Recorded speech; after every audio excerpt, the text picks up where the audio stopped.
to this episode of Who Gets the China, where we are saving our sanity while navigating life with aging parents. Today, my guest is Jamie Sarche. She is the director of funeral planning at Feldman Mortuary. But more than that, she's really an outspoken advocate and ambassador for talking about end-of-life planning, talking about death, taking the taboo away that we currently have in our community about talking about passing and death and helping us use the right words, the right language, and be bold about talking about what happens after we're gone and how to help your family cope with that. So Jamie, welcome. I'm so excited to have you here. Thank you. Wow, I love that. Your introduction is so perfect because that's the truth. I'm just really being bold about this, that we're really fighting against this cultural norm that says, don't talk about death, don't think about death, what's wrong with you, you're so morbid. And I'm just trying to turn that on its head because the truth is death is the only thing apart from birth that we all have in common. Why wouldn't we talk about it? Yeah, I always pool my community and ask, what would you like to know? And I mean, this topic led to so much rich conversation right off the bat. It was like, oh my gosh, we love that you're doing this. Because as we were saying, my kids who are adults, young adults, were like, oh my gosh, mom, that's so depressing. Why are you talking about that? Like, clearly they're not ready yet to have those conversations. But women in our stage of life and men who are dealing with aging parents and frankly, peers passing, we need to be able to talk about it more. So I'm excited to kind of dig in today with you. So, okay, first of all, we talked about this a little bit, but I mean, I think people are like, who does that job? Right? Who works at a mortuary? Who does funeral planning? It seems like just an odd field to find your way in. So tell me about how you found yourself here and why it's your true calling. It is such my true calling. I really fell into it. I had no idea this is where I would be. I didn't go to mortuary science school. I'm not a funeral director. This was not the focus of my education or my early life. Like I really was planning to work in television.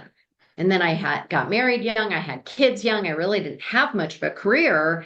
And I heard that Jim Cohen, who is the fourth generation owner of the funeral home where I work, Feldman Mortuary, that he was looking for someone to do this job. And it was literally like lightning struck.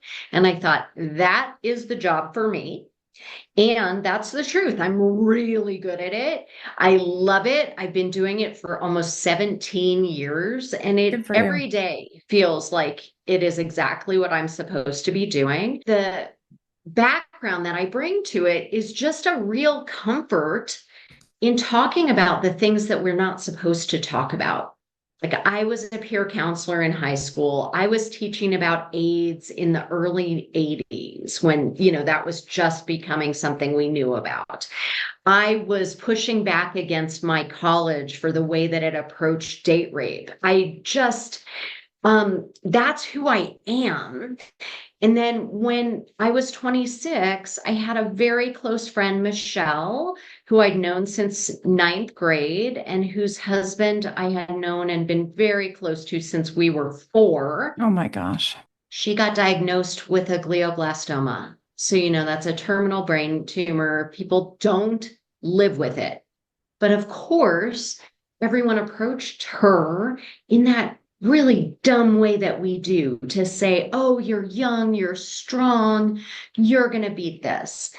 And I don't look at it that way. And I didn't approach it that way. And I think it's so dumb that we think you're at war with your body. You got to somehow win that war. You're not going to win some wars. And why would you want to set it up to be at war with your body? Right. So I said to her, I don't have to tell you things are going to be okay. And you don't have to tell me things are going to be okay. We can talk about all the reality of what you're dealing with. I'm a safe person for you to share your fears with. Because so many people, when somebody wants to share how afraid they are, maybe sort of like what your kids are doing, where they're just like, no, we can't talk about that because if we talk about that, we're going to make it happen. Right. I don't believe that. And so I think that when we don't talk about it, we make it a lot scarier and then leave people alone with that. And so that's what I did with Michelle. She died 18 months later when we were 28. I really feel like she brought me into this work, and it brings me so much meaning. And I know that I'm making a difference for so many people, for them to go, okay, yeah, this is safe to talk about. We're going to put these plans into place, creating peace of mind for ourselves. But really, what we're doing is giving our loved ones a path that they need to walk on so that they can grieve in a healthy and healing way. That resonates so much because it's like if you don't want to talk about it, and as a child, even an adult child, you don't want to ask about it. Like, what a gift for a parent to give a child as an adult to say, I've handled all of this for you. I know when I pass, you're going to be experiencing tons of grief, sadness, emotion, but I have taken this off your plate. And Yeah. I Well, mean, I love that. Like, I wish now that I know what I know, I will also do that. But I think yeah. it's a very small minority of my friends whose parents have specific plans and have told them what the plans are. Well, People don't and want to talk about it. no, they don't want to. And they think, well, I don't have to, and I don't have to think about this because I'll be dead. Yeah. And so Yeah. it doesn't matter to me. Right. So I'll be dead. Just do whatever you want. But the truth is, even though it's not really an emergency, it feels like an emergency when somebody dies. And the idea of like not knowing one thing, never having talked about this before, what really helps people in their grief process is to know that they've done the right thing. And if their person has put that plan into place, they know they've done the right thing. And then all they have to do is make a phone call to put that plan into action. They're not going to be fighting with the siblings about what the choices are. They're not having to think at a time that they really can't think because we're not as smart when we're in acute grief. Um, and they don't have to pay for it. And Right. that's really important. But one thing that I hear you saying, which is so fascinating to me, is that idea of my friends' parents haven't done this. Well, I understand. My friends' parents haven't done this either. Hmm. But what about our generation? Why aren't we also doing it? We don't know when we're going to die. So we ought to be doing it too. I did my plans when I was 42. Yeah, it's not just our parents who are going to need this stuff, it's all of us. I mean, I'm just sitting with that because you're right, right? Like I'm 56, it could be today, it could be 40 years from now. We don't know, but Right. you should spend some time thinking about it. I did an interview with a colleague and a friend who's a palliative care specialist. Her name is Mhm. Sarah McCarthy. And one of the themes that she talks about is defining your values for living well. And for me, it dovetails right into this, like, what are those values that you want at the end of life? And how do Yeah. you want the end to go for your family and for yourself? Well, and also that idea of I'm going to think about what my values are and I'm going to share it with my people. Yeah. Like we did our advanced directives, we did them with our lawyer, but we also have the conversation with our kids. So the conversation is so much more important in my mind than the paperwork. The paperwork is just where it gives somebody the permission to do the things you've talked about.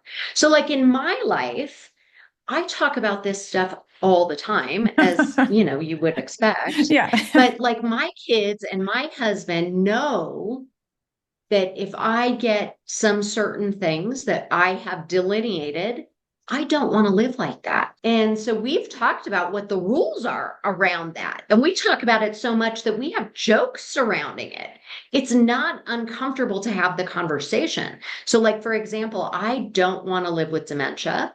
Alzheimer's is rampant in my family. All of the women in my mother's generation, or excuse me, in my mother's family have had it. My grandmother died of Alzheimer's and her two sisters. On the other side of my family, my dad's sister died with, I think, Alzheimer's, some kind Hmm. of dementia. I don't want to live like that. I don't want my family to have to visit me like that. I don't want to spend every dollar in the memory care unit. We've really just had that conversation. So, I have to take Synthroid because I don't have a thyroid. And so the joke in my family is if I don't know that word, that's that's when we stop giving me medical care. And I've also talked about maybe we go to Zurich if that's the issue. Hmm. So, and to Dignitas, where you could Yes. end your life on your own terms. So, like now, I forget lots of words. I'm a menopausal woman. I forget lots of words. And so as I'm having trouble, I'm going, Synthroid, Synthroid, Synthroid. So it's very comfortable to talk about because we Right. just do. It's not Yes. charged. Right, right. I It's just love that. I even practice. brought that up with my dad about the safe word. And Yes. because my dad's 91 and we weren't talking about it in the death context. We were talking about it more in the driving and memory context. But I was like, yeah, we should have a safe word. And if you can't remember X, Y, or Z, this is a red flag. And I mean, that was great advice that you gave me. I mean, and I brought that into my life. And sometimes it's just these like little nuggets that we learn along the way that really open up a discussion, right? Dad respond to that. Um, well, it was kind of funny because I was like, if when you can't remember how to get to Costco, my parents live in San Diego, and if you've ever lived in San Diego, like Costco is like the epicenter of it. And my parents live near and they're there like all the time. So I was like, if you can't find your way to Costco one day, like you need to let me know that. And then that's a red flag because that should be something that's deeply embedded. And so he kind of was like, oh, you mean like the other day when I kind of got confused in the car and I was like, oh my God, Dad. But he was, to be fair, programming his GPS and was struggling with the technology, not where he was going. But it opened up a kind of a conversation of like, yeah, these are the things that we need to be looking out for. And you also can be looking Yeah. out for them. Well, and what's interesting with what I'm thinking about with your dad, like that idea of when it's time to stop driving, that's such an identity shift. It's so hard for people to think about, well, I won't be independent in the same way I've been independent. But what I think about with it is, God forbid I would hurt somebody else. Right. And that's, I think, what's so important that is kind of the same about this kind of conversation. Like, so many people think it's just about me. Like, when we're thinking about what do you need when you're dead, you don't need anything because you're dead. But your people do need. And so you need to think about it in terms of how am I going to make this good for my people? In the same way, like I don't want to drive because I don't want to ever hurt somebody else. Right, 100%. And I think for a lot of us, like when we think about our impact to other people, that's more Mhm. powerful than our Yeah. impact to ourselves. Yeah. And so same with funeral planning, because Yeah. I might be able to say to myself, I like I'm doing this for my kids, right? I don't want to think about it, but I'm doing it for someone else so that they don't have to think about it. But Yeah. I think for me, where I am now, like I can do it for myself. Um, and I haven't, but I will. But it's hard for me to talk to my parents now at Yeah. 91 to say it's like it's so possibly close. I mean, maybe it's not Yeah. close, but it might be close. So Well, how it's do I not figure? close no Right, matter what. right. Well, that's true. It's not theoretical anymore. Right, So I get that. I think it's much harder at your parents' stage of life than at your stage of life, where it's really just totally theoretical. right, The one thing I want everybody to understand is making these plans doesn't make anything happen. So a lot of times people don't want to make the plan because they think if they make the plan, they're going to die. And what I'm here to say, you're going to die no matter what. You're going to either die with a plan in place or you're going to die without a plan in place. It has no effect on what's going to happen. I planned for 340 people in 2025. They're fine. 340 people. Couple people in that realm died, but those are people who came to me. They already had pancreatic cancer. They had, things. And that's why they decided to make the plans, is because death was, pending for them. It was, they knew, they knew pretty likely how they were going to die. That's why they wanted to do the plans. Most of my clients, the vast majority of my clients, are going to live years and years and years and years and years. And if they didn't plan, they aren't going to live either. Give me some words, give me some language. Like, if I want to start a conversation with my parents, now let's be clear, like, my parents have a trust and a will and all the things. And I've had conversations with them separately, but together it's hard to talk about. My mom is very clear. She wants to be cremated and she wants to have her ashes scattered somewhere that's easy for us. That's what she says in lovely mom fashion. And then my dad, on the other hand, has been very quiet about it. And he's from Iowa. Like, I think he wants to be buried, but we're not exactly sure if he wants to be buried with his family in Iowa, which feels like very logistically challenging. So he's been kind of less forthcoming about it. I don't want to be like, Dad, death is near. Let's talk about this. Like, help me have some words to bring it up with my dad. How do I talk about this? Well, I really would just say, I interviewed somebody for my podcast, and this is what she does. I do not want to have to try and figure this out after your death. It is very important to me that I do what is right for you. And I want to know what that is. And I would say the idea of if he wants to be buried with his family in Iowa, unless there is a plot that he already purchased or one that's available to him, he's not going to be buried with his family. He might be buried in that same cemetery. But is it possible for him to be buried next to them? I don't know.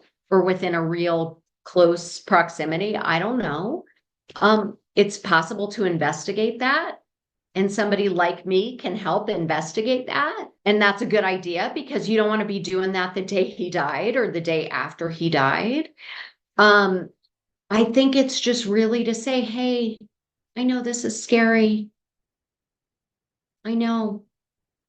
But it's going to be really hard on all of us if we don't know what to do. Please help us do this. Can we do it now when it's not an emergency? And it really isn't that logistically challenging to get somebody from San Diego to Iowa. We transport people all the time. Okay. It isn't that logistically challenging. People think it is. Uh-huh. It isn't. That's good to know. It Okay. isn't. I mean, but and you also need two it's funeral homes. Yeah, and kind of like what you were saying before, it's like if it is, I don't care. I want to do what you want. I Right. want to honor your wishes. And if I don't know your wishes, I can't honor them. Well, and so many people will say, well, it doesn't matter to me. But that is such a cop out. And then that makes you have to decide what matters. And then the idea of like, I just want to do what's convenient for you. Your mom is saying that to you. I want to do what's convenient for you. The truth of the matter is, death is not convenient. And to just sort of say, just get rid of my body, just get rid of my body. And then that'll be convenient. And then you can just go back to your normal life because I want to make it easy for you. We're not doing our loved ones favors by saying it that way. Death isn't convenient, and we need at the time of a death. You're looking behind me at this poster that talks about what we need when we're grieving. And what we really need is reality. We really need to have some psychological hold on the fact that our person has died. And having some sort of ceremony is really important to help us to get that. And we need to recall the story of their death and their life. And we need to do that together in community. And we need to get support. And that's what we get from ritual. So this idea of, well, just, burn my body and sprinkle my ashes places. We think we're doing a favor to our people, but we're not doing a favor to our people. Yeah, that's true. It's like it's only half of the process, right? Because there's this physical thing that has to happen, but then there's the bigger emotional healing work that has to happen. That's right. And we all talk about like a memorial service or a funeral as being closure. It's not in any way closure. There's no closing in this case. Right. There's an opening. We need the opening. We need the door to walk through so we can start processing this death. And if we don't do that, it gets stuck in our body and it ends up as physical or mental illness And we just don't want to acknowledge that sometimes. most of the time. Yeah. We don't want to acknowledge that. And we do that with people of saying, okay, you've got a couple days, you go off and grieve by yourself for a couple days and then come back and you be normal again. And you just go back to your normal life. And grief is not that. I'm just thinking about like exactly what you're saying. We get patterned for how we deal with it with our families, right? Like the way our parents dealt with it is the way, just like everything else in our life, unless we break it, we're going to repeat that. And I'm thinking about when my mom's mom passed, I was on a weekend away with my sister. She was in college and it was Thanksgiving and I was with a bunch of friends and my grandmother passed and my parents didn't call us. It was like, we don't want to ruin your weekend.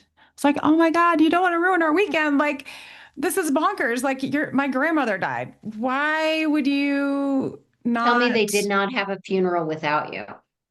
Oh, there was no funeral. I don't think there was a funeral. I don't even know. I don't know what there was, to tell you the There truth. was nothing then I feel because like there was you would nothing. know. Right. I don't even remember. I Oh, remember my Kirsten. grandfather died at a funeral, but when my grandmother died, I don't think there was anything. And that Um, was what, 35 years ago? yeah, you know. My father-in-law, who's 84, talks about that he still has regrets that when his Uncle Wally died, his parents said to him, oh, you're in medical school. You don't need to come home for the funeral. Uncle Wally doesn't care. Nobody, you don't need to. I He still know. regrets that he didn't.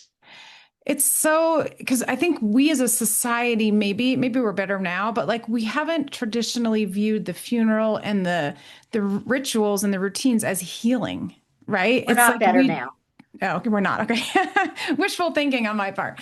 But yeah, it's like you just think of it as something you have to do, and this person, that's what they wanted. But like And it's that an coming obligation. together. Yeah. Yes. Yeah. It isn't an obligation to the dead person. Right. Again, the dead person is fine. The dead person has no needs anymore. They are dead. Right. The living people have lots of needs. And grief in mourning, that mourning is the getting it out of your body. That is very human and very much needed. Give me an example of maybe leading somebody through the steps or like what is the roadmap to do a good job with this? Yeah, I will say that the people who do it well are the ones who step out of this idea of I don't want to burden my people with some sort of ceremony, and they recognize it as the gift. The ceremony is the gift. The people who are doing it well are the people who go, I don't know what my people are going to need, but I'm going to give them everything. So if they don't need it, okay, it's just some steps they take. They don't need it, but it helps them. And then as opposed to the people who go, well, nobody needs anything. When you're dead, you're dead. Just burn my body and don't think about it at all. I really do think that the people who do it well are the people who are not just thinking about logistics. They're thinking about values. And what are the values that they have lived their life with? I had met with this couple. The husband really was making his wife do this. She was super reticent. She did not want to do this. Sometimes people are real mean when they come to visit me when that happened. She was not. But she didn't want to do this. Uh-huh. And she just kept pushing back. Why do we need to do this? I don't want to think about this. Well, her husband died and they had a memorial service here.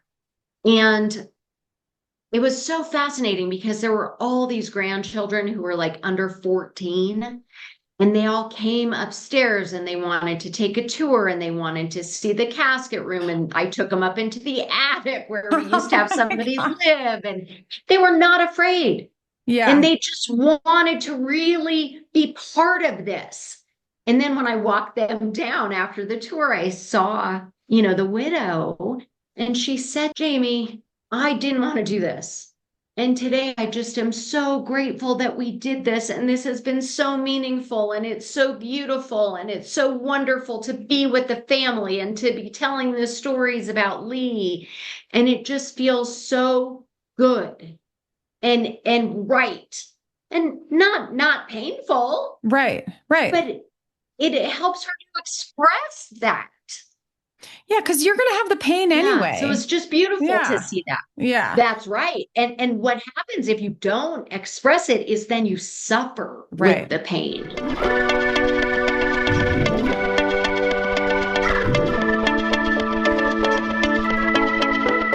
Tell me in your role, how much of what you do is planning for what happens with the physical body when it dies versus the ceremony, or is it both? It depends on the people. Okay.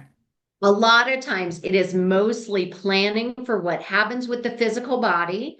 Is it going to be burial, green burial, which is no embalming, a biodegradable casket? We do a lot of that. And I think that is the gold standard. Is it going to be fire cremation? Most people have no idea of the environmental impact of fire cremation. They have no idea of how brutal it is on the body. So I tell them, and then they decide, is that right? Is it going to be water cremation, which is a much more environmentally sustainable method? There's no emissions, there's no gas.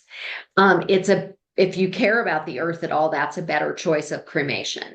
Is it going to be natural reduction, which is really body composting, which is putting the body in a box with organic matter and turning it into soil, which truly is what happens in the cemetery as well, but it happens over a much longer period.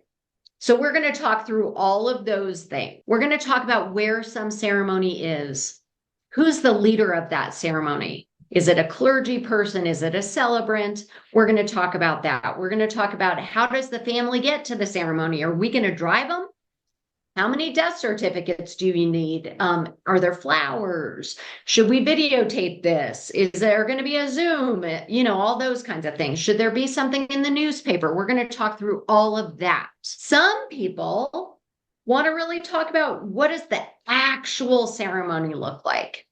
I want this song. I want this reading. I want, this kind of stuff. I have one client who has a true script of what happens at the ceremony, but that's one out of thousands. And if you don't do that, what happens is whoever the clergy person is or the celebrant, they're going to meet with the family and they're going to tell stories and they're going to learn about the person and then they're going to create the ritual. You need somebody who knows how to create ritual because this has to be meaningful. And when we think about ritual, a lot of us think, well, I'm not religious, and religion has a lot of ritual. And a lot of people think, well, I don't live my life in a religious way. I understand. But ritual is important for itself. So there's lots of rituals in our life. Like you and I were talking about holidays. It's new the day after New Year's Day. We were talking about what was Christmas like, what was Hanukkah like.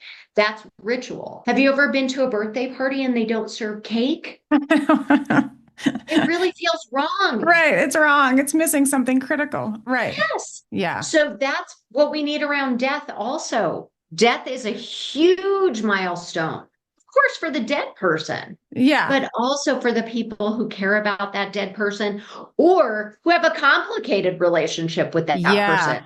Yeah. Yeah, for sure. Yeah. I think we talked about this a little bit. I have a friend who is estranged from her dad, both her parents. Her dad has passed, her mom's still living. And I know, we talked a lot about estrangement. And she even acknowledged that the funeral home, they did a really beautiful job of helping her navigate the situation with her siblings who didn't necessarily honor the estrangement or respect the estrangement. And they let her come early and do her own goodbye and have her own ritual. And I just to me, that was another place where you don't realize the role in the process that the funeral home was playing, but it was something so memorable for her that they acknowledged her different kind of grief, more complicated perhaps. Yeah, no, it's really, really, really important. And I don't know how she feels, and I hope she feels a sense of relief instead of regret. Yeah. I think a lot of times when people are estranged and the person they're estranged from dies, they do feel relief. Yeah. And I do think that having whatever kind of send off is really valuable. My dad will say things like he's not a super religious person either, but he'll say like I don't need a church service. And I think kind of what you were saying before resonated with me. That's fine. We don't need to honor you with a religious service, but we want there to be something. You Yeah. know, you've been an important Yeah. part of our lives. Like we want to acknowledge and come together and grieve. And I'm not saying he's saying don't do that, but it when there's not a church or a religious service, it's sort of like more vague, I think. Yeah. Well, and that's when we start just thinking it's just about getting rid of the body. Right. And, I'm Jewish. My husband is Jewish, but I would call him just Jewish. Like I don't want him to go to services with me because he just radiates irritation. Right. So he's not part of that. But when his grandmother died, it was an interment. She was cremated and she was interred. So the cremated remains were interred with her husband who had been buried. And he said to me after the service that it was so weird for him because they went there, they put the urn in the hole, and then they left. And he said nobody even said Kaddish. Kaddish is a prayer for the dead that Jewish people say at a funeral. Mm-hmm. He doesn't know why we say it. He doesn't know what it means. He just knows that's what you do. And it made him feel incomplete not to do it. Yeah, it's just a routine, a ritual, something you kind of come to expect, like birthday cake at a party, right? Yeah, It's pie at Thanksgiving. yeah, right. It's how you know where you are. Yeah, right. It's your guidepost, sort of. Yes. And when you It's lose a great way to say it. yeah, it's very unsettling at a time when you're the most unsettled you will probably ever be. That's right. Wow, what a great way to say that. Grieving needs a container. And I think about it like the side of the swimming pool, that you have to have something to push off on to get going. I mean, that's such a clear image, right? And it's like, yeah, Yeah. you need to be able to wade through the water, but you got to know when to push off and leave it sort of behind and continue through what's going to be murky. It's not going to be easy. It's not linear, but you've got to have like a starting point to say, okay, that phase is complete. Now I can move on to whatever. And that ceremony really helps you because otherwise you're in this real limbo of like, my person died. What do I do next? Right, How right, do I handle this? right. Yeah. Yeah. So let's go back to some of the options for dealing with the body, because I think Okay. this is something people are so fascinated about. And there has been a lot of, I think maybe not new, but acceptance of different ways of doing it than like I think it used to always just be either you're buried in a box or you're cremated. So what are you seeing? Like, yeah, talk to me about. Yeah, I'm going to just talk about all the options. Yeah. So traditional burial, I don't know why we call that because it's only been a tradition since the Civil War, which is the body is embalmed. That means the blood is removed and replaced with embalming fluid, which is essentially formaldehyde. If you ever dissected a cat in ninth grade physiology, that was embalmed. I don't know about you. I can still smell that. Yes. It is. You're bringing me right back to my middle school science classroom with the soapstone Isn't that table. funny? Yeah, yeah. Yeah. It is a carcinogen. So it's bad for the people who do it, who actually do the embalming. It leaches into the groundwater. It is bad. There's not really a reason to do it unless you want to have a big public viewing or something very tragic happens to the body. And that's the way that the funeral director, the mortician can fix things so that somebody gets a peaceful last view of their person. A lot of funeral homes will tell you it's legally required. That is not true. Not in this country, not for transportation across state lines. It's not required. Okay. My understanding is it might be required in one state of Alabama, but I'm not even convinced that's true. Okay, good to know. So look into that, if a funeral director tells you it's required. Green burial is what we really ought to call traditional burial because that's how humans have been doing it ever since there have been people, where the body gets tucked into the ground and goes back to the earth. And I think of that as the absolute gold standard because number one, it's good for the earth. The earth needs dead bodies. Everything that grows comes from something that was dead. And so lots of people say, well, I don't want to be buried because that's a waste. It is not a waste, not from an environmental standpoint at all. The earth needs it. Are Go you in ahead. a box in a green burial, like any kind of a You box? Or are can you in be. like a shroud or fabric or just like, It depends. okay. If you want green burial, you're going to be buried in a biodegradable way. Some people are going to be buried just in a biodegradable shroud. Some people are going to be buried in a biodegradable box.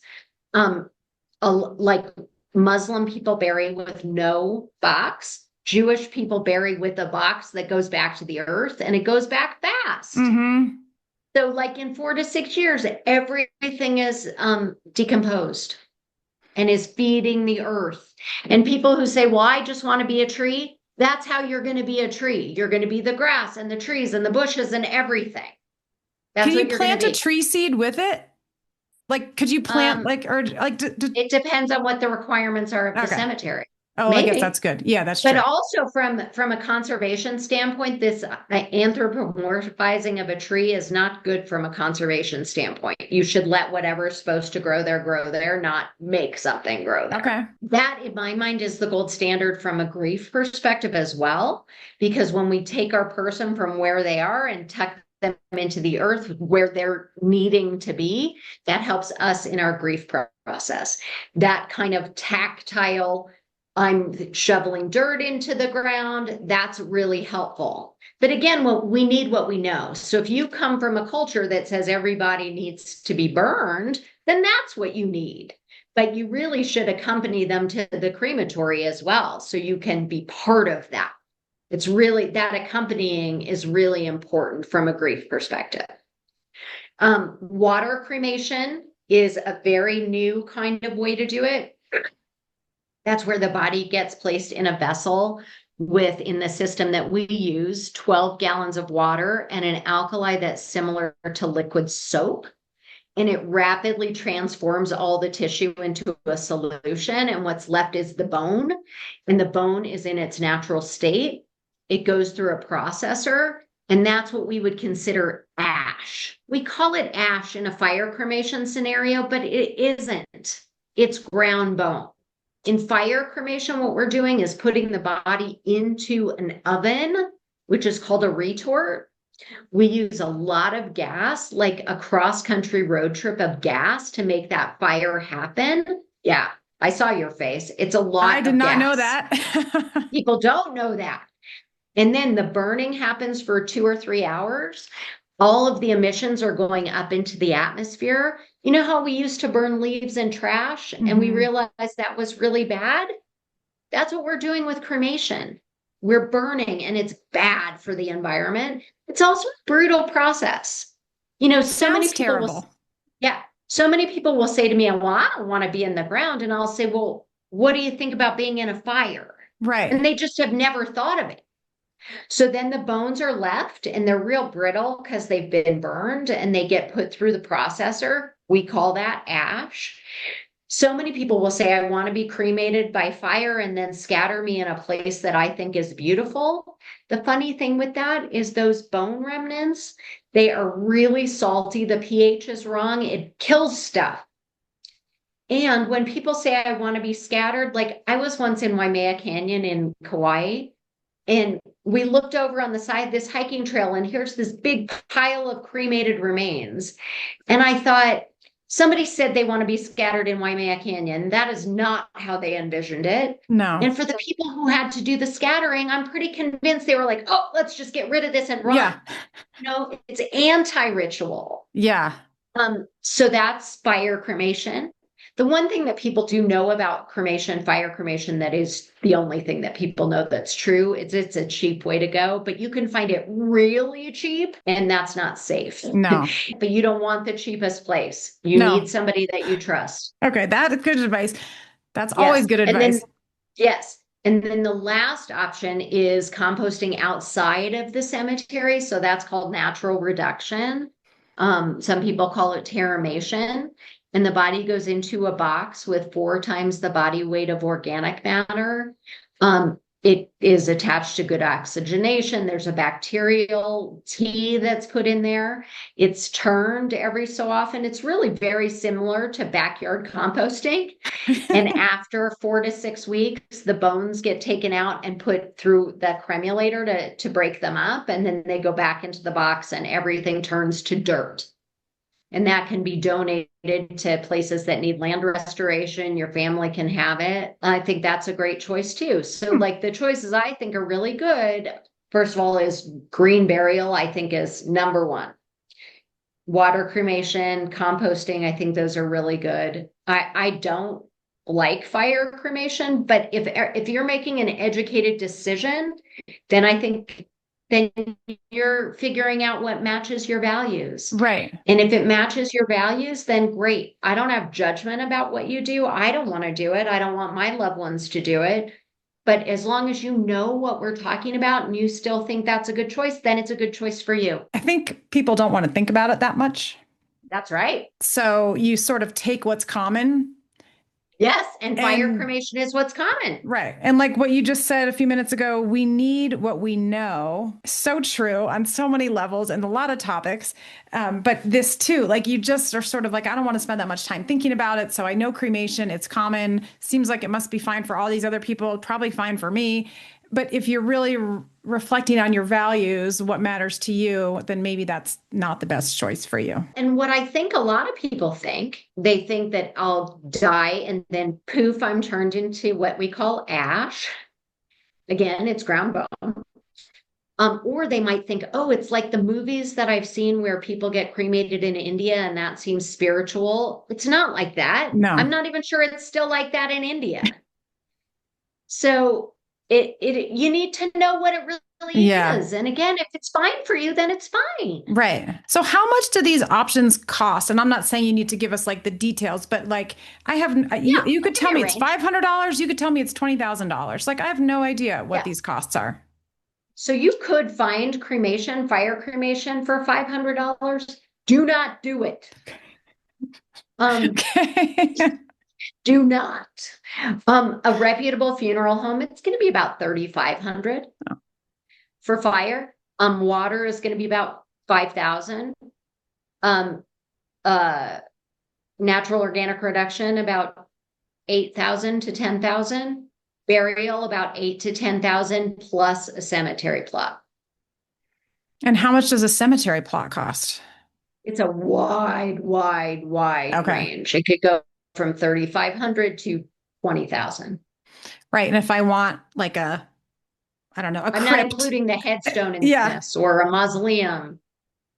It could be much, much, much, much, much more. I was in Argentina many years ago. And I don't know if it's a tradition everywhere, but at least in Buenos Aires, like the way the cemeteries there, the bodies are like above the ground in these like marble, I don't know if it's I don't know what you would call it, a casket or a crypt or something. And so, like as you walk through the cemeteries, you're walking through these marble containers and it's strange, but just different, not what we're used to, like a grassy that's culturally place. What they need. Yeah. Yeah. I mean, maybe that's not the way it is anymore, but, and then, so the other thing that people were asking is like, well, how much does a funeral cost? I don't know. I have no idea. Like, and I guess it depends it's like a wedding, right? It depends what you do.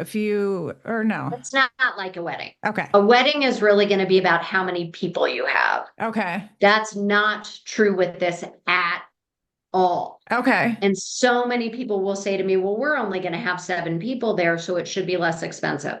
No. It is the same work that the funeral home does, whether you have 1,000 people or 10 people. So it's not the services and things around it are not where the cost is. It sounds like the cost is really in the disposing or the treatment of the body. Or what kind of casket you have. Oh, yeah. I have caskets here that range from $1,900 to $15,000. But some funeral homes are never going to show you the $1,900 one, which is again the reason why you need to do this plan ahead of time, because when people are grieving, it's super easy for them to be taken advantage of. And most funeral homes, the least expensive casket you're going to see is probably going to be in the $3,500 range. But then they're going to say to your people, wow, if you really love your mom, Right. don't you think you should get a better casket? Yeah, it's like when you're buying an engagement ring, right? Like, well, if you Yes, really love this person, size yes, up to whatever. yes, And if that's not your value and that's not what right. matters, you should know that going in to say, these are the things that mattered to this person or to our family. And maybe your family cares about a fancy casket, but maybe they don't because it's going to be in the ground for eternity and it's not Well, and that's environmental. where it is like a cultural thing. Like you need what your cultural norm is. So, like people from some cultures, like they have like a going home ceremony where they have to really look good to meet God. And that's very important. So I don't have judgment if they get a $10,000 or $20,000 casket and embalm, because that's part of what they need Yeah, to grieve properly. right. So do people still do lots of viewings or is that kind of becoming passé? The people I see don't Okay. do a lot of viewings, but we see people typically who are, they come from a culture that it isn't typically, we don't view. Yeah. Um, but like we'll make, if somebody wants to see their loved one, we'll make that happen, but that's different than a public viewing. Right. When somebody passes, Mhm. what happens? Like, what do I do? Who do I call? Do I call you? Do I call a doctor? Do I call an emergency? I mean, what do I do? Great question. So it's really going to depend. If somebody dies at home or, at a hotel or, in a non-medical facility and they do not have hospice care, you call 911 and the coroner sends an investigator to see what happened and to see if that death is natural and to do whatever investigation they need to do. If someone dies with hospice care in place, and typically hospice care is not a place to go, it's a service. Right. If they die with hospice care, you call that hospice. If they die in the hospital, the hospital, is the one who's going to notify the coroner, or the hospice notifies the coroner. And then the medical professionals are the ones who call the funeral home and say, okay, it's time to pick up this person. And we're available 24 hours a day. It's pretty typical that a funeral home is available 24 hours a day. But I will tell you that if somebody dies and the first thing you have to do is go to Google to figure out what funeral home to call, that's really hard.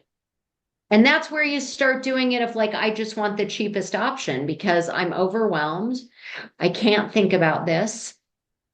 And if you go with an option that you don't like, once you get there to meet with their staff, it becomes really hard. You can't really leave.